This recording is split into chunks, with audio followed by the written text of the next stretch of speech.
Have you ever stopped to think just how much your smartphone knows about you? I mean, really think about it. It wakes you up in the morning. It tracks your sleep. It knows what time you eat, what routes you take, what stores you like, and even what kind of music you play when you're happy, sad, or just tired. You carry it everywhere. You check it when you wake up. You check it before you sleep. You talk to it more than you talk to most people, and it listens. Oh, yes, it listens constantly, every swipe, every tap, every moment of hesitation, that pause before clicking on a video, that last-minute deletion of a message, that rewatch of a favorite reel. It all means something. Your smartphone doesn't just remember your photos. It remembers your habits. It predicts your needs. And in many ways, it mirrors your mind. It knows your favorite coffee shop before you even ask for directions. It knows when you're stressed before you even realize it.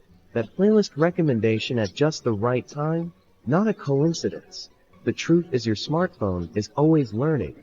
From your searches, from your calendar, from the way you type and the emojis you use. It adapts to you. It becomes a reflection of your choices, your routines, your desires. But here's where it gets powerful. This isn't just about surveillance or data collection. It's about potential. You hold in your hand a device more powerful than the computers that sent humans to the moon. And yet, many people only use it for scrolling endlessly, liking photos, or wasting hours in a digital daze.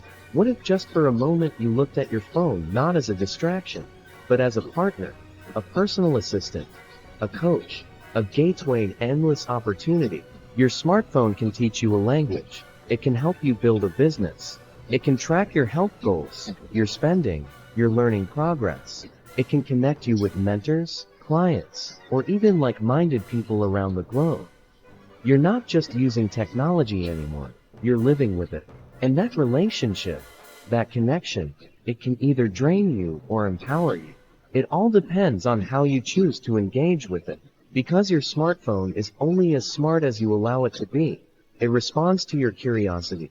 It responds to your ambition. It reflects your discipline or your distractions. Yes, it might know more about you than your best friend. But what if that became a good thing? What if it became a version of you that pushes you forward instead of holding you back? What if you turned all that data into decisions? All those patterns into power? This isn't the future. This is right now. It's already in your pocket, waiting. Watch learning. So the question is no longer how smart your phone is. The real question is how smart are you going to be and how you use it. Because the tech is ready. The tools are there. The only missing piece is you.